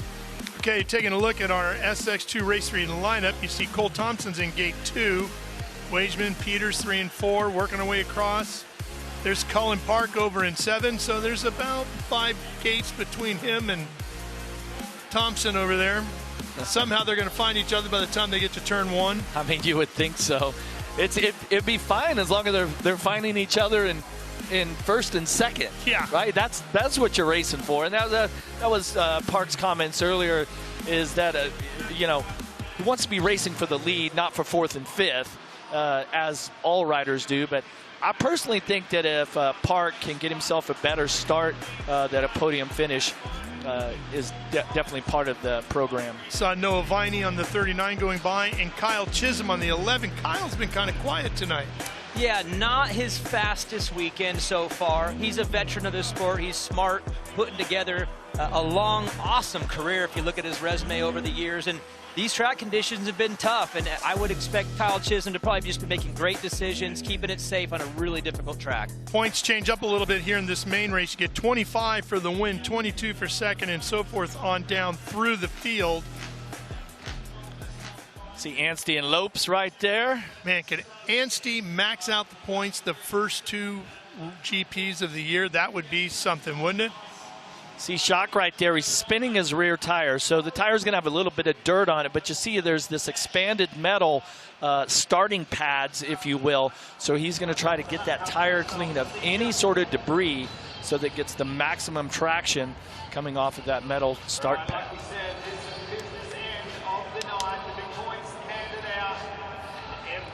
Final time, they'll load into the gate. We're headed to Australia next, the Gold Coast. That will be the 3rd round of the 2025 championship of 5. Cole Thompson ready to go.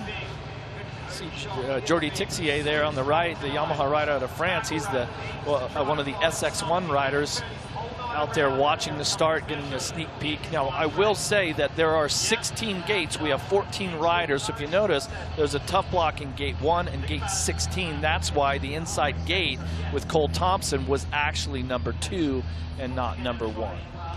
Final shot to try to get the whole shot and be the first one to Carpe turn number 1. See who can pull that off here in about 30 seconds. See Colin Park, how fired up he is right now. I have to imagine that after the last race, race 2, making that pass, making it stick, getting a little bit of freedom there in the last 2 laps and opening it up has him feeling great. But Jeff, he's got to get a start. He's got to be in that front group so he's not buried and fighting and battling for something that's not as meaningful. And it's all going to be the first 5 feet off this pad for Colin Park. Blipping of the throttle is going to turn to a rise in the revs here. Here they come. Get ready. Gate drop in Vancouver right now. And guess who's first to the Carpe turn number 1? You got it. It's the Englishman on the 99, Max Anstey. He leads him into this rhythm section, and Anstey trying to go perfect once again here in Vancouver. Kyle Peters slots into second. They actually credited him with the whole shot but it's Anstey who comes out of that first corner with the lead. And Cullen Park buried back in the pack. Coming out of that finish line turn, he was getting hit on each side of his bike, just banging elbows. There he is right there, and guess who's just in front of him? Thompson. Wow. Even though they both had a rough start, they still find each other. This one's scheduled for 12 laps. Better start for Kyle Peters, too, getting up front. He was really good in that first one in the lead pack. Lost a couple of spots, but now he gets a chance with some clear air in that front group. Little mistake in the corner. Cody Schock sits back in third. Then it's Lopes and McElrath almost bar to bar through the whoops here as they fight over fourth. There they are. Lopes is on that 16, hanging on the inside. McElrath trying to come around the outside. He's been on the primary bike, the backup bike, back on the primary bike. I'm not sure which one he's on right now. I'm guessing the primary. But the way his night's been going, who knows? But the one thing McElrath doesn't do is quit. He continues, the reigning champ, with that #1 plate. Take a look at the lap times. Anstey was a 56.4, so the track not quite as quick as it was earlier in the night. Schock with that triple right there in the rhythm section, singles out. McElrath making a move on Lopes. Got him. And here comes Schock trying to catch up to Peters. That's the fight for second as they dive into the whoops. Yeah, both hopping through the whoops right there. Schock needs to make the move on Trying Peters. to get inside here, Jeff. Here he comes. Cody gets a wheel out in front of him. Cody Schock on the 69, trying to take second, and does. And these two know each other well. They've been battling every day for the last 6 McElrath weeks. now, Daniel. He's trying to make a move here as well. McElrath trying to get around Peters, and Lopes coming with him. Lopes gets back around McElrath, so they're going to switch over fourth. And Peters, due to that fight behind him, gets a little bit of breathing room. Oh, that was close. McElrath pushing hard here on that one. Lopes defends as they get to the corner. Yeah, Lopes had to single into that rhythm section, but he gets the triple out, stuffs him back. What a battle for fourth. Lopes wants that podium overall. McElrath and Peters behind him in points. Want to make sure that Park and Thompson don't come anywhere near him so we can secure that third overall tonight. Watching Kyle Peters on the 110 coming at you on the green bike. Kawasaki mounted rider. And we see Lopes right behind him on the 16, all in the red riding gear. So now the race is on for the lead. Anstey goes across the finish line, 57.2. Cody Schock, 56.3. Schock, the fastest rider on the track. He was a second quicker than the leader, Max Anstey. Cody Schock with the words "I can, I will" on his handlebar pad, believing in himself right now as he's putting in the best laps of the night he's ridden so far when it could pay off the most. Almost to the halfway point here in race #3. The gap between Lopes and McElrath less than a second as they fight over fourth. There's Wageman on the 64 and Robbie back in 10th. I cannot believe this. Cody Schock on that Arby's Yamaha is riding incredible right now. I mean, Anstey has set the mark. He's won everything so far this season. And Schock is inching up closer and closer. And if he can pass Anstey, that would give him the overall here tonight in Canada. It's one thing to write "I can, I will." It's another thing to absolutely believe that you can do it, and he is doing that, Jeff. You can see it in how he's riding. He is charging forward at every second of the lap. And he's the closest that he's been. And for Max Anstey, as perfect as he's been, the one thing he hasn't had to deal with is pressure, real pressure. And he's been perfect so far. So maybe for him, this is okay as well. But he's about to have a test he has not had yet this season. Here's the event standings as you look down below with the fight the way it is right now. Anstey would win the overall by 5 over Schock, and then Lopes and Peters behind him in the top 4. The thing for Schock now, as we approach we are at the halfway point, he knows he can do this. He has shown to himself, I can run the same lap time as Anstey. I can fight this guy. So now he can truly believe he can get this done and push hard here in these final few laps. Yeah, and it seems like they each have a section of the track that they're a little better than the other guy. And which ones are they? Well, it's hard to say. I think around the finish line area, it seems like Schock has it. And then you get through this next section, it seems like Anstey's pulled out a little bit, and now Schock's back on him again. But see this battle here with Peters and Lopes. Peters on that 110. He's in third. And then Venom back, Bud racing Kawasaki. And here come the top two right at you. Different approach to the whoops this time as Cody jumps through him. And he gets up into the tough locks, knocks a couple of them over. Yeah, I think the triple in the whoops is more consistent. Here comes Lopes. But Anstey's been phenomenal blitzing, but it might take just one step out, one mistake that will tighten this thing up. But how about Kyle Peters just putting together solid laps? Enzo Lopes is a little bit quicker. Oh, we got one down here. Is that Wageman? And maybe Chisholm. Or Chisholm. Chisholm went dropping through the field. Here comes Lopes pushing on Peters, who looks over to his left, sees him there, can't block him in the corner. And I think Lopes is going to get the position as they get to the next turn.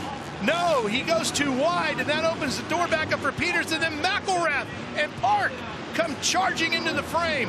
There they are, sitting 5th and 6th. We have been delivered incredible race 3 battles this season. 4 all bunched up again, just like in Buenos Aires. Out to end, different cut-ins. Park joins the party. Lopes gets around the 110 of Peters here now. And Enzo moves up in front of him. He'll take over third. And Park is right behind Peters now, with McElrath behind him as you watch the fight here inside the top 5. That's third, 4th, and 5th. Man, Cullen Park has just been in the middle of it all night long. Unfortunately, it's not for the lead, but boy, he has made some the racing extremely exciting. Park pushing on the 43. Trying to find a way around Peters. Kawasaki rider having the best night he's had so far in the 2025 World Supercross Championship. Here it is. There it is. Park to the inside. Can he get it done? Yeah. No. Yeah, he did. And now Gets Park him coming jumps. into the whoops. Yeah, Park changed it up too. Now he's jumping. I think those whoops are so torn up at this point that these guys have resorted to plan B. Now Anstey, we saw, he's continued to blitz, but Park was great in him in the first 2 races. Now he's jumping him, and he's not done. Enzo Lopes is right there. We talked about that podium overall. Cullen Park has locked in on the 16 of Lopes. That's where the battle's going to be to close this out. You see that you're still attending to the down rider over there, Chisholm. Kyle down on his Suzuki here. Here's our race leader at the top of the frame on the left. That's Max Anstey trying to go perfect once again here in Vancouver, and he's just 2 laps away from sweeping every race so far in 2025. Well, and Max Anstey has just started to inch away from Cody Schock. Anstey's lead 2.5 seconds right now, so that's going to give him a little bit of breathing room here with just about 2 laps to go. Speaking of breathing, Anstey even pointed out in the last interview with Krista that he wasn't feeling 100%. He's struggling a little bit with his health, and he's still putting in a perfect night. Yeah, it's an incredible ride for him. I mean, he just shows where his program is at, and he's executed great starts. And by being up front like that, he's been able to just ride his own race, as they say, but have a clear track to where he's not focusing and having to bang bars like Cullen Park and Cole Thompson, right? He's just up there trying to stay focused and hit his marks lap after lap and just be perfect. So far, so good. Only a couple laps to go. Anstey, the Yamaha rider, 1.5 seconds up on Cody Schock. Still opting to skim through the whoops. Oh, and then a little jump at the end. Boy, there is no weakness in his program right now, is there? It is just perfect. Well, and he's best in the areas that matter the most, the starts and the whoops. If you can get off the gate and you can handle the whoops all night long, and you're working with the most speed, you're going to be hard to beat. And in this race was the first time he had some real pressure, someone right there where he could hear him, and he handled that too. So he's just checked every box on the way to possibly going 6-0. Yeah, he can close it down. top 3 on the racetrack are the top 3 in the overall points right now. Anstey 5 up on Cody Schock. If they stay this way, that's how they will finish the overall here tonight as we are on the final lap. Schock went for that big jump right there, came up short. Often did not do the triple, but late in the race, still creative, looking for something. That's good to see out of Cody Schock. One final pass through this nasty whoop section, and Anstey has made it look easy here tonight. Wow. There have been 6 SX2 races in 2025. Max Anstey is about to win the 6th of the year. Here he comes to the checkered flag. Max Anstey lights the candles with another overall win in 2025 as he goes perfect 3 for 3 here in Vancouver at the Canadian GP. Cody Schock and Enzo Lopes will finish 2nd and 3rd here in BC Place. That's the 4th overall win for Max Anstey and the 15th race career win for him here in World Supercross competition.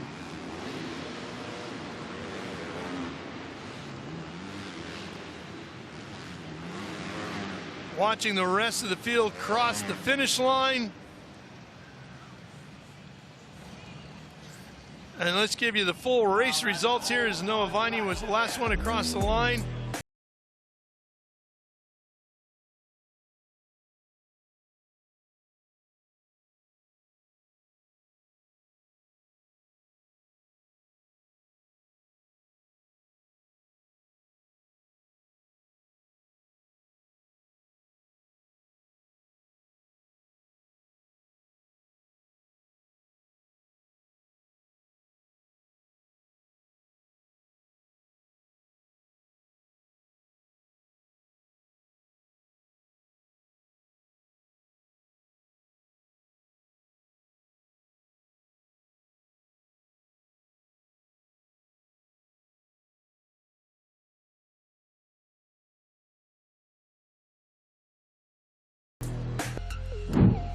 And some of the highlights, guys, it was Anstey getting a rocket start, but not as good as Peters, who actually got the whole shot.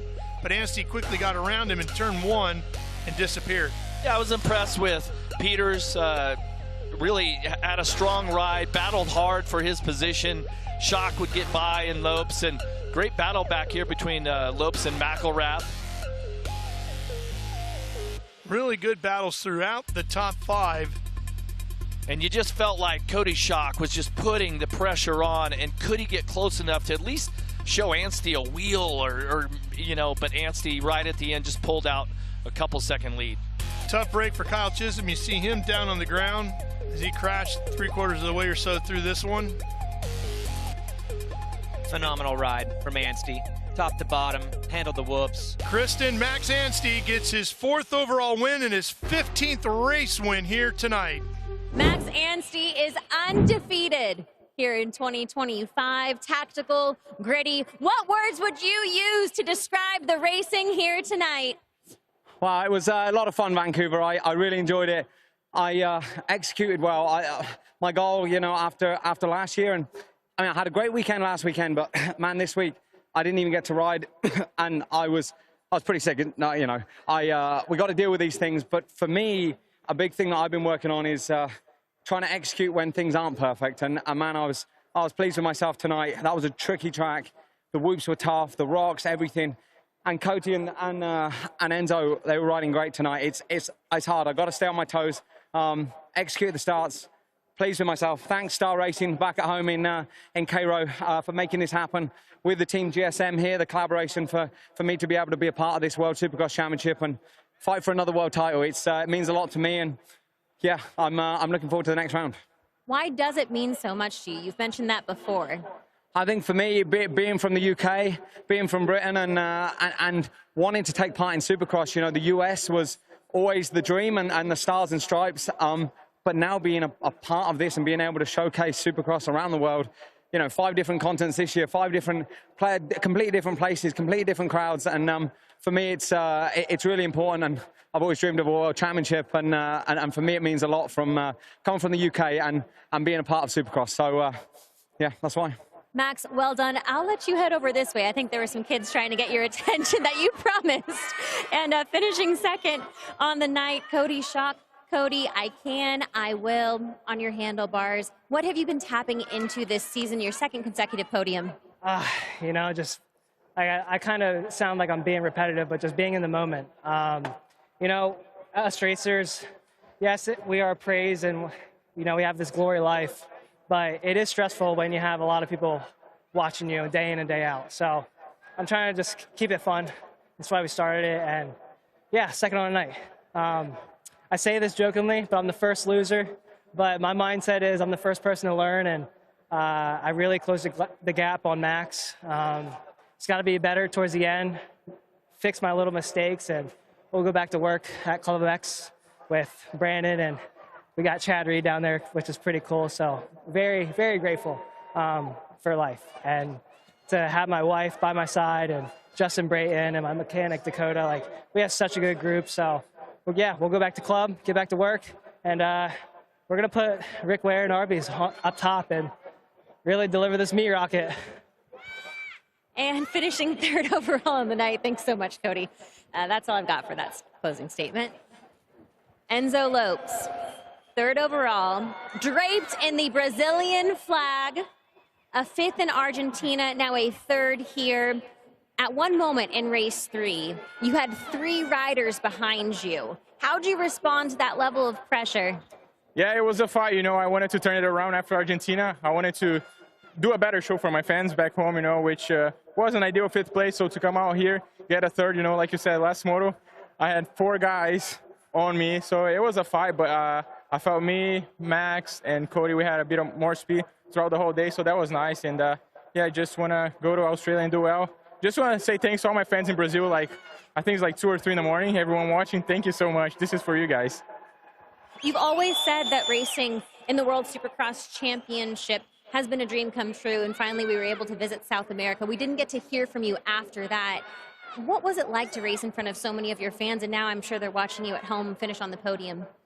It was unreal, to be honest, and I'm glad I didn't do any interviews just because I was so pissed off after the race, you know, because I wanted to be on the box so bad.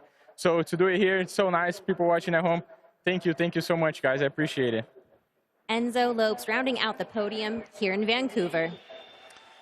He did a great job, Kristen. As you take a look at the standings, Enzo Lopes finished third in that last race. And that's going to put him third overall here tonight. And you can see he's third in the championship standings as we get ready to head down under. That's the next stop. We're going to the Gold Coast of Australia, where Max Anstey will continue to try to be perfect.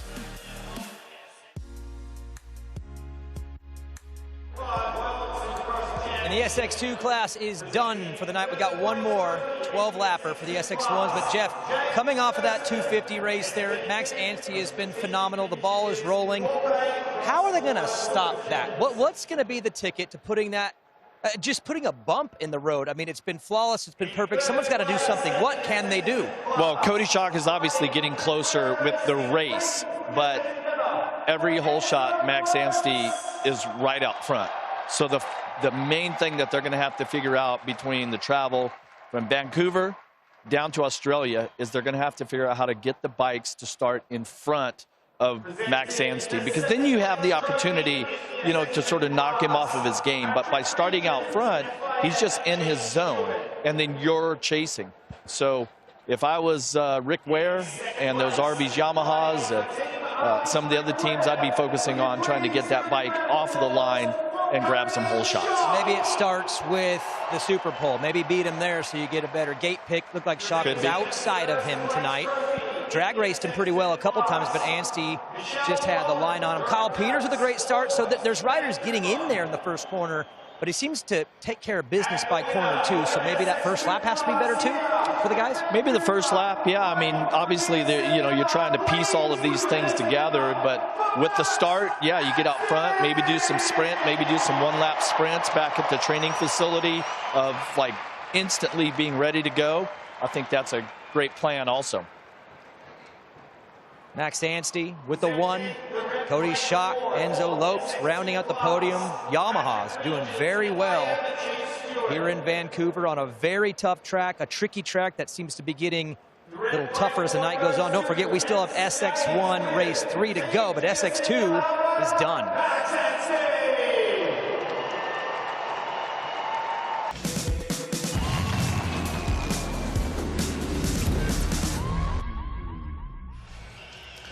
Here we go, the main event for SX1, the final race of the night here at the Canadian GP. We had a tremendous battle on SX2, and we're going to finish the night off with a thriller here at SX1. Eli Tomac and Ken Roczen and Jason Anderson and El Hombre ready to fight it out for the overall win here in SX1.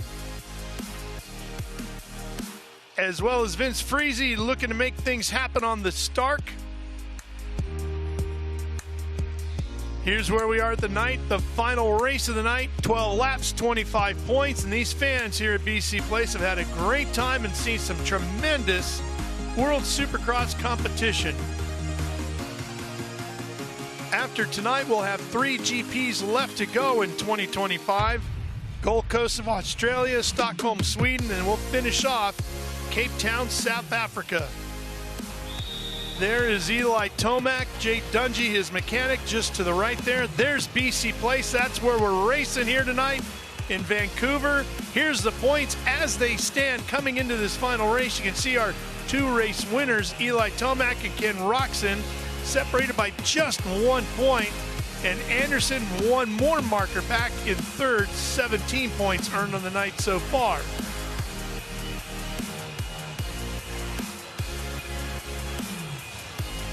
Well, guys, we got 1 to go. Who you giving the edge to, Tomac or Roczen? Daniel, you first. Oh, it all comes down to what was done in that pit.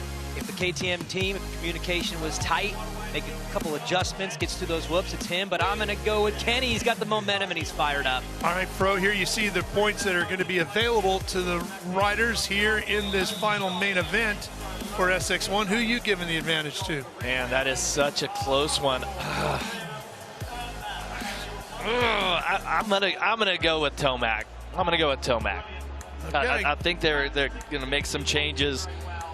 Yeah, that's a tough call to make. And I think he would like to hear that because Jeff's pretty much skunked me this year on picks. So if you're Eli Tomac right now, you're loving the support from Jeff Emmett, who's undefeated in his picks. Yeah, but look at how positive Ken Roczen is feeling.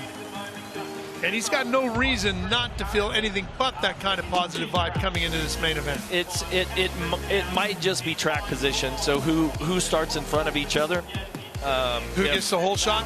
Well, it doesn't even necessarily mean the whole shot. I think both riders in this 12-lap final, if they start inside the top 5, I think you're going to find Tomac and Roczen, first and second. I think they can ride through the pack, and I don't think that the other riders can. Kristen, getting close to this final gate drop. What do you think? I just had a chance to check in with Eli Tomac. I asked him, what are you telling yourself going into this final race tonight? Again, he only leads Ken Roczen by 1 point moving into this final race, which is weighted. He said, be clean in the rhythm sections. He felt like he was almost overriding in the previous 2 races, and this track is unforgiving. That's a great point. And now the track's going to be the most rutted, the most difficult. The whoops are worn out.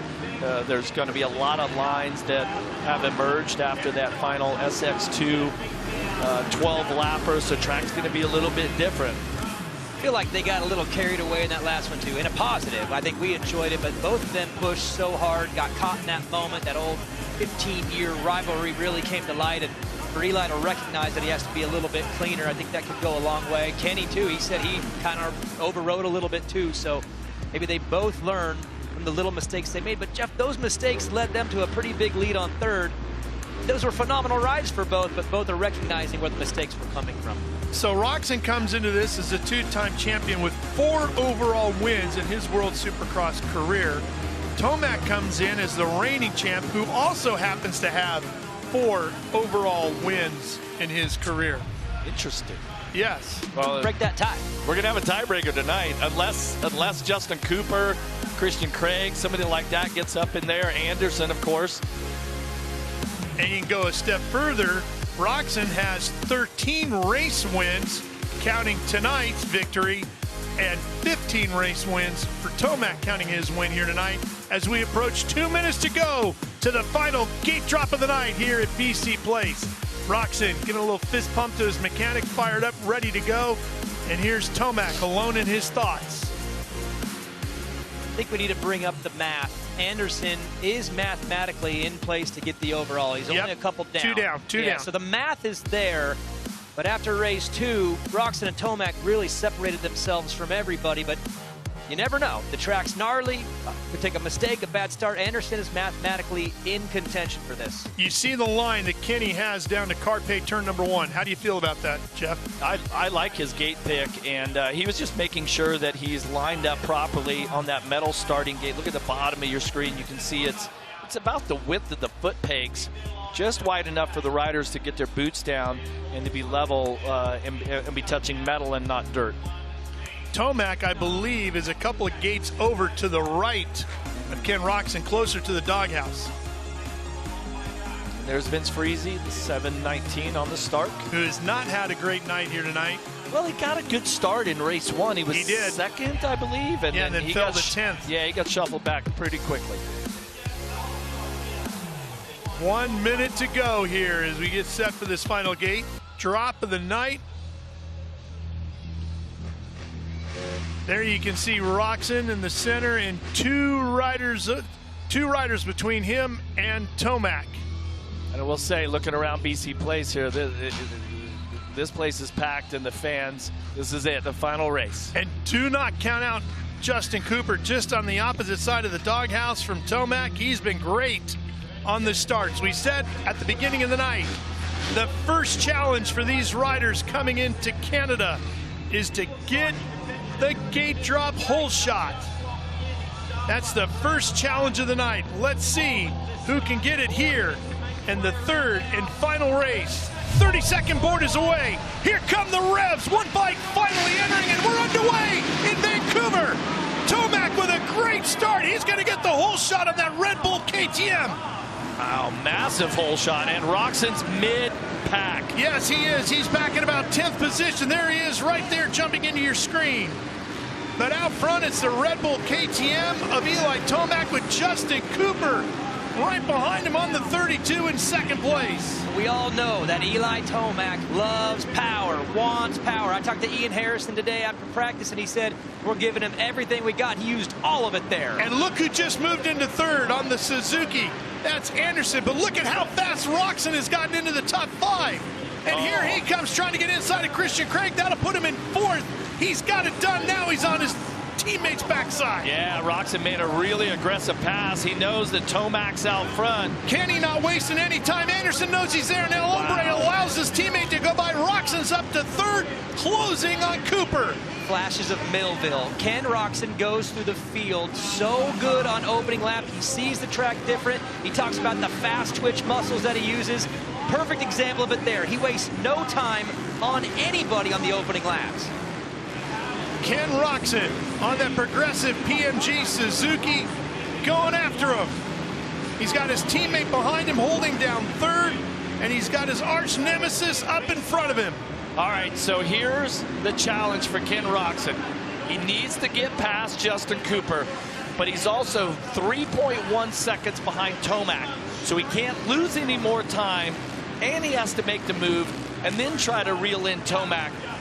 Last time around, Tomac was a 54.1 and Roczen was a 55. Roczen is right there on Cooper. He's got him to the outside. Into the whoops they go, and you got a new rider in second place. His name is Ken Roczen, the two-time World Supercross champ. Well, and this was my comment before the race started. I feel like the only two riders that are going to be able to make some passes if they don't get the start is going to be Tomac or Roczen. Well, Tomac didn't need it. Roczen just proved that point right. But now does he have the speed to catch Eli Tomac? Okay, a 55.2 for Tomac, a 54.6 for Roczen. The gap over the finish line jump, 2.7 seconds on that last lap.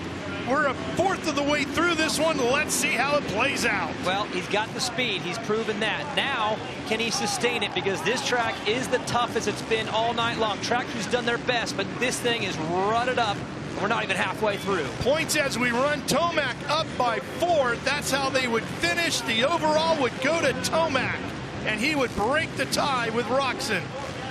Tomac, once again, at the end of that whoop section, that Red Bull KTM was a little bit side to side with that rear wheel.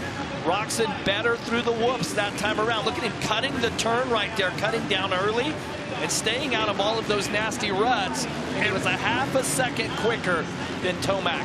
Yeah, he ran a 54.3 to a 54.8, and he shaved off a few tenths. The gap is now 2.2 between the top two as we get into lap 5 here. Different rhythms before that triple. Tomac doing the big line. Kenny staying low and doing that tap off the tabletop. So I love that about this track. You don't have to take the same line. A lot of different things are working. These two are using different options. That might be the key as we close this thing down and this track tears apart. Roczen was 3.5 seconds behind Tomac when he made the pass on Justin Cooper. Now it's 1.5 seconds. He's chopped it in half, and we have about half of the race left to go. One thing we know that is not going to come into play here with these two athletes is fitness. They are both at the top of their game when it comes to fitness. See the two different lines. Tomac going over those braking bumps, going to the outside. Roczen trying to draw, take the shorter line to the inside. And I like what Roczen does right here. Doubles up onto the berm. Watch how he cuts down to a clean line. Look at this, the ultimate lap so far tonight. Tomac has put together the quickest sectors in all 4 here tonight. He would have the ultimate lap if you could piece the perfect lap together. He is really ripping on that Red Bull KTM. Hammering those whoops, dropped in with a little 3 out. They found that line. Cody Schock was doing it earlier. Kenny's done it in this race as well. Guys, as he crosses the finish line jump, Eli Tomac is halfway home here in race number 3 from the checkered flag. Well, and the gap was 1.5 seconds. Now it's almost 3 seconds. Yeah, 2.8. Just like that, Tomac drops the hammer. He's found his lines. He's found a groove and the focus. He had the pressure of Roczen, and that intensity back there just has spurred him on. Oh, and Roczen clips a tough block. That's not going to help him at all. He's still working it, the Suzuki, the number 94. He's got a lot of time left, plenty of time, but Justin Cooper hasn't fallen off the back that much either. He's still in 3rd. Anderson has continued to hold off Christian Craig on the 28. And behind them is Joey Savacci running in 6th. Throw some respect out to those boys. Still blitzing those whoops all the way through, as beat up as they are. 2 of your taller riders, known for their whoop speed. Late in this race, late in this night, still blitzing through in their battle for 4th. Give a shout out to Henry Miller in 7th and Politelli in 8th. Zaragoza, the first Stark in the race there in 9th. Anderson, he's going to put together another good night here. He's keeping himself in championship point contention as we get ready to head to Australia. Well, and these 2 riders on screen right now with Anderson and Craig are 2 of the riders that people really had pegged to be the championship contenders, like the favorites to win this SX1 World Championship. Kristen, what can you tell us? Watching Ken Roczen and Eli Tomac in these final laps, there's so much I'm noticing, guys. We are watching 2 titans of the sport battle it out, and I'm noticing a lot about their riding styles. Ken Roczen just so loose, so flowy, and then you look at Eli Tomac, structured, just pure perfection and emotion. What are you guys noticing about these 2 titans in this race? Tomac, the 33-year-old out of Colorado, out front and leading here in race number 3 as we continue to watch Anderson and Craig fighting over 4th. Yeah, Craig's been right there. Just I was going to say he's been peppering Anderson with, but I think it's the other way around, right? Anderson, that roost has just been right in Craig's face pretty much the entire race. Some of these sections like this turns a little bit one line. Everybody's in the same spot. You can see our overall standings as they run. Tomac would win the overall by 4 over Roczen if they finish 1 and 2 like they're running right now. And Kenny has lost a little bit more ground to Eli. The gap now almost 4 seconds between Tomac on that Red Bull KTM and Roczen on the Progressive Back Pipes Motorsports Group Suzuki. I'm impressed with Kenny's night. I mean, it's not over. But race 2, getting the win the way he did was great. But race 1 and race 3, the starts weren't there. And he made moves, had to make passes, made them quick, and still showed those flashes that we all know he has. I mean, this has been a great night for him and his first. Eli Tomac, so much interest in what this may look like, Jeff. Honda, Cowie, Yamaha, and now to a KTM steel frame. Like, what would it look like? And I'm impressed. He's still riding with power. You see the little head tilt right there. That's when you know he's happy. And I think he's checked the box. Tomac, KTM, this thing's going to work. Yeah, it's a good, great combination. And I mean, think about that. 4 different manufacturers. If he can bring this one home and win here tonight, that would be 4 wins in the premier class. I mean, on 4 different manufacturers. Did you really have any doubt that it wouldn't? I mean, I had a few fans asking me, what do you think? What do you think? Well, it's Eli Tomac. I did just before when we were making our picks. I struggled with it because Ken Roczen was looking so sharp. And I don't mean that. I mean, did you believe that Tomac would match up perfectly with the KTM? I was trying to rub it into Daniel that I picked Tomac for the win. So here we go, coming to 1 to go. You know, Ralph, Tomac is in his 30s now. A couple years ago, thought he may retire. You question where the motivation is. And then he signs up for another year, goes to a new manufacturer, a new energy drink, and you're thinking, where is the motivation? What are we going to get out of him? And from the first lap yesterday, it was all in, and that's because he's all in. So to answer your question, not when he's all in. Tomac is a bad man and a legend, and he's going to be great moving forward. Here's Ken Roczen still hanging on in second. Another great legend. He's far from done as well. This battle is going to continue on to the end of 25 and all throughout 2026 between these two. As Eli Tomac makes his way around, it will be his 5th overall win and his 16th race victory in his World Supercross career. Here he comes. Eli Tomac wins the overall as he wins race number 3 here at the Canadian GP and lights the candles in Vancouver. Roczen in second. Waiting Justin Cooper. Here he comes to take 3rd. He'll do so on the Yamaha, and the crowd giving their approval here in BC Place. Anderson will be 3rd. 3rd on the night. Christian Craig will get 5th in the race. Savachi comes across in 6th. Henry Miller with a great run in 7th.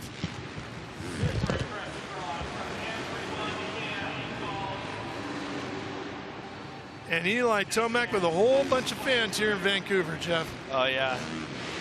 The guys at KTM are definitely going to be happy with their choice there. And, you know, I imagine they probably learned quite a bit here tonight also about Eli and the bike and what he wants. And they probably made changes each time that he was off the bike.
What does a night like this do for your confidence after the setbacks, the injuries, to now find a comeback and a win on a brand new brand on your debut with the Red Bull KTM? I'll tell you what, it's an exciting time for us. So, and what a great crowd here. Heck yeah, let's go. Yeah, this is a perfect start for us, for myself and Red Bull KTM. So, had some good battling out there tonight. It was just an absolute treacherous track. And but also it was technical enough to make up time and just really expose yourself as certain elements. I mean, the first moto was pretty easy, but then by this last one, it was very tough out there. So great weekend for us. Had a great time in Vancouver. So thank you to all the fans. Eli, well done. A statement win for Eli Tomac in his debut on the Red Bull KTM. Ken, a phenomenal race out there. During the race, I actually noticed how comfortable you were looking on the track. Your flow was, I mean, just perfect. And it's so different than how Eli races as well. You've always identified yourself as being so unique on the bike. Ken, what went right for you out there tonight, and what were you needing more of? My speed and fitness is good. I was being an idiot. I kept jumping the whoops, and because I was actually gaining on Eli. And then I literally had 2 or 3 laps in a row where I completely messed up the whoops. And I should have just stuck to skimming. I've been really good at skimming. And I mean, I know for next time, but it was a good battle. I was able to reel in a little bit towards the end, but we just had that gap. And, you know, with this track, like, man, I'm just glad we get out of here safe. So it was good racing. Eli was riding really well, and I feel like so was I. So honestly, compared to how I felt in practice, I was really happy with how I raced. So I'm glad with a second. Well done, Ken Roczen. Congratulations on finishing second.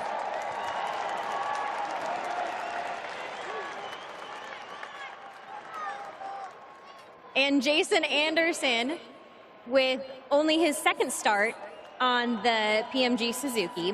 Jason, how do you measure your success tonight outside of just a podium?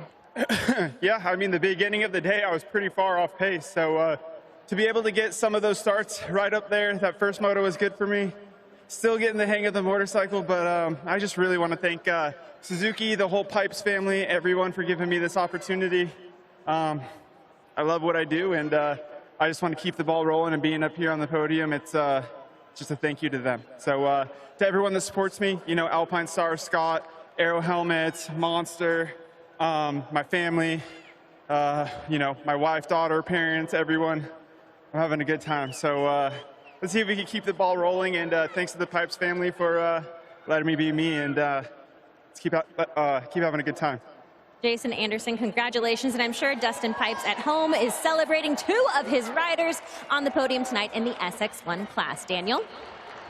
What a night for Anderson, for Roczen, and of course for Eli Tomac. Jeff, that was fun. A lot of fun. Good battle, a lot of speed. I love the push out of every rider. We saw great things out of every rider, little mistakes out of every rider, but that's what you show up for. That's what you want to watch. Yeah, I just really like the intensity tonight of the racing. After, excuse me, round 1, where Roczen just sort of made it look easy. Tonight, he was challenged by a number of different riders, and I really felt that the intensity all throughout the top 5, whether it was Cooper, Anderson, Craig, they just really raised the level because Eli Tomac was here. And of course, Tomac goes out and wins all but 1 race here tonight, and really proved that this new combination with the Red Bull KTM is something that we're going to have to keep an eye on in the future. He was big when it mattered in that last race. We questioned, can they make the changes in between race 2 and 3? How would the communication be? Well, they sure got it done on the start, and then in the race, he kept blitzing, kept hammering. Bike looked a lot better, so Jeff, I think you're right. This is the start of something pretty awesome with Eli Tomac and KTM, bitter rivals forever. And now they're together, and they're successful. They're 1-0. Yeah, and Ian Harrison and all the crew there have to be happy with making that decision, as is, you know, we've got Jason Anderson on the Pipes Motorsports Suzuki, 3rd here tonight, his 2nd ride with this team.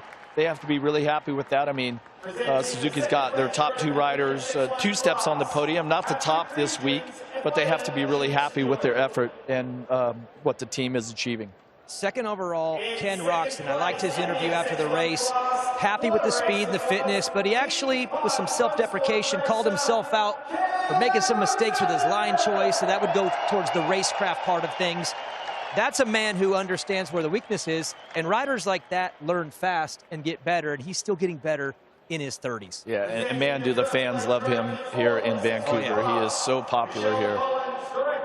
Anderson third, Roczen second. The fans very happy to see Eli Tomac on his KTM. Very happy to see him ride like that.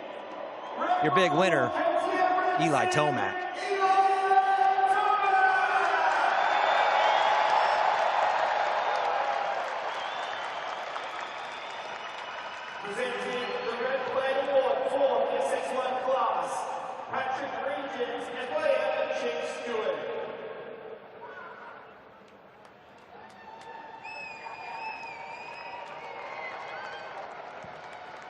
Congratulations again to Anderson, Roczen, Tomac going 1, 2, 3 at the Vancouver GP, round 2 of 5-round championship.